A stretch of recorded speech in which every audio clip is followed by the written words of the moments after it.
Hello and welcome to Big Sky Bits. I'm your host Colby, and today we're going to look at what is Bitcoin doing in the world today. First off, let's take a quick look at what's going on with the price. We've had a lot of interesting information coming out of China regarding a company called DeepSeek AI, and they've caused a lot of fluctuations in the markets today. First off, if you like the content, please like and subscribe. Head over to the website for latest episodes, some thought into other projects, and just leave a comment. Yeah, the more active I can get my audience, the better. So here we go. Looking at the price, first I did want to bring up, I had it on XRP.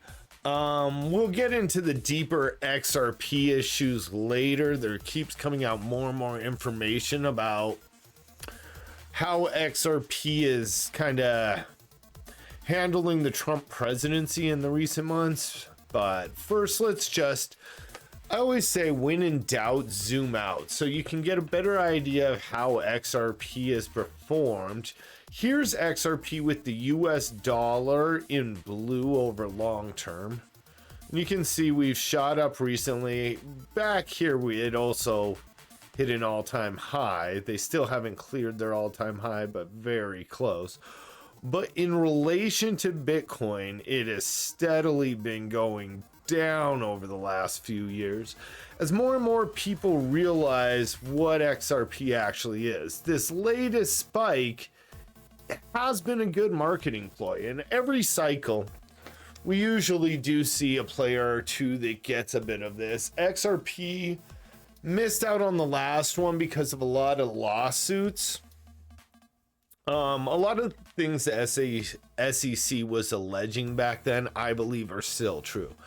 I mean, if you're going to look at crypto projects and call them securities or centralized, XRP fits the bill in many of these respects.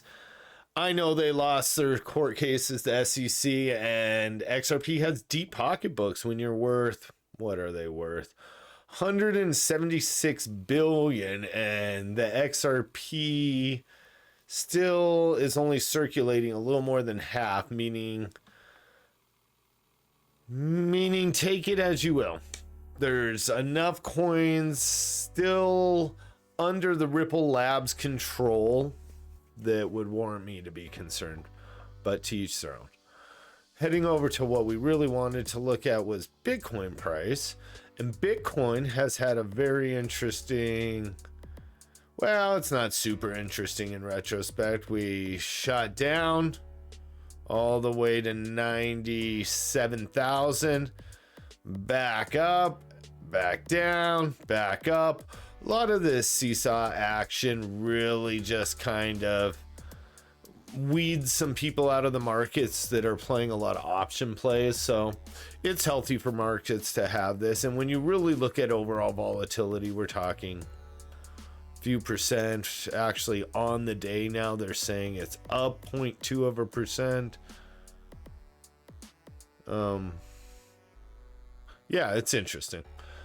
Beyond that, we can look at what upset markets today, and we saw that DeepSeek, a Chinese AI company, was able to produce similar results to a lot of the American big AI companies, but at a fraction of the cost. A lot of the numbers have it around 90 to 95% less to train these models in China, as these companies have done. And while there could be a few reasons for that, cheaper labor, cheaper access, or maybe just better designs, it really looks like some of the Chinese AI models are better off all around. And this post by Guy Swan over on Primal really puts together some good things that I think a lot of American investors or American people in the tech space have overlooked. I know my son, who's big into the AI space, has used DeepSeek for a while and has said it provides great results. The nice thing, as a couple of these I haven't heard of Hunyun Video, or I have heard of Minimax, but now they have these different AI projects that are rivaling US projects. But what I found the most interesting is these projects are open source, meaning that developers in new nations or any nation can then take these projects and open them up. Because as my son alluded to, he said there are some restrictions on DeepSeek. He said that it is censored to a bit. And I'm sure some of China's history they want somewhat replicated differently through these AI models. And it's scary how we could train these models to present a different sense of history or a different story. Those who write history, or I don't know how that saying goes, but those who write history, or who write the history, I do not know how that goes. Well, I'll have to have a beer and think about that. But regardless, it's interesting, the open source aspect of it. And I think open source products like this are very good for society. It allows us to further the next step in what AI will be. And I think this really challenges US companies to reevaluate how they're doing some of this. And we saw its effects on the market today. So stay tuned for the next couple days. As Bitcoin showed, though, it was rather resilient to the news. And whether that's the news or not, it still seems to be. I mean, markets are going to have this. Like I've said, the markets need to have some big clears to clear out some of these small trades, and people will attribute it to whatever they read in the news that is occurring around the time that price spike or price drop happens. So over the next couple days, we'll take more in-depth looks into it. Heading over to Reddit, there was something I wanted to look at.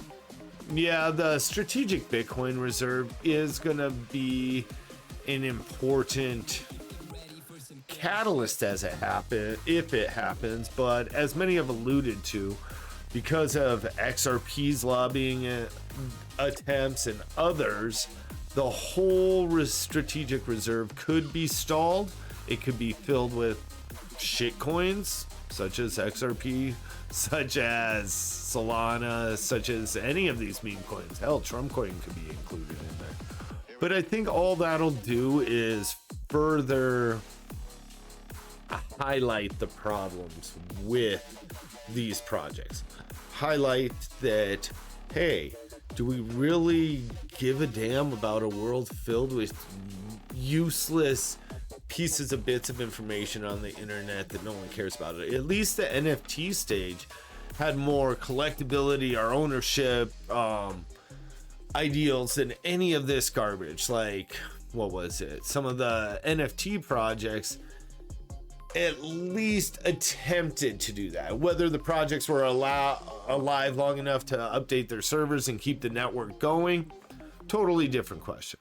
And I guess even those NFT projects really go to show why Bitcoin is so much different than these. Bitcoin is its own network. We're not relying on your servers, your capabilities on keeping up your ISP or your domain. Bitcoin exists independently, and we'll see that continue. And as it grows, we've only seen it become more robust. So I would like to thank everyone for stopping by today. Again, like, subscribe. It was a short episode. I'm going to hopefully get into some deeper topics. We need to look into some of the new wallets. I've also been I've had a few other people ask about their content they enjoy.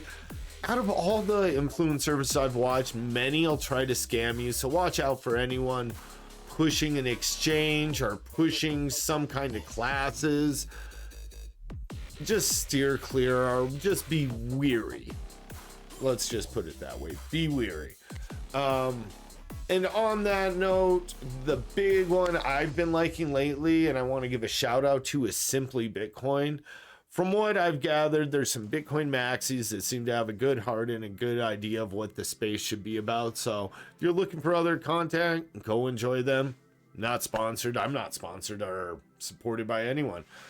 And on that note, I have no real desire to be. I want to support the Bitcoin network, and I hope some of you can go find those Easter eggs I've left in previous episodes. Please like and subscribe, and I'll hear from you in the future. Thank you much, and have a great day. Let's go back to this. All right. Thank you much.